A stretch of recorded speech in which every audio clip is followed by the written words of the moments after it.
Did you know that some science fiction weapons became so powerful that writers had to literally break them or make them disappear?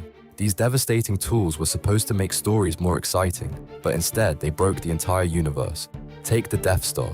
Everyone thinks that tiny exhaust port was bad design, but it was actually put there on purpose by a rebel scientist.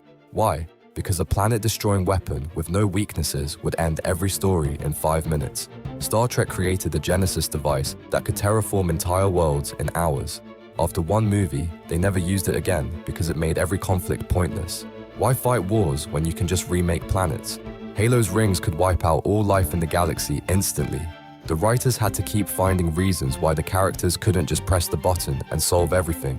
Even Doctor Who's sonic screwdriver gets broken or lost constantly because a tool that can fix anything makes every problem too easy to solve. Sometimes the most powerful weapons are the ones that destroy good storytelling.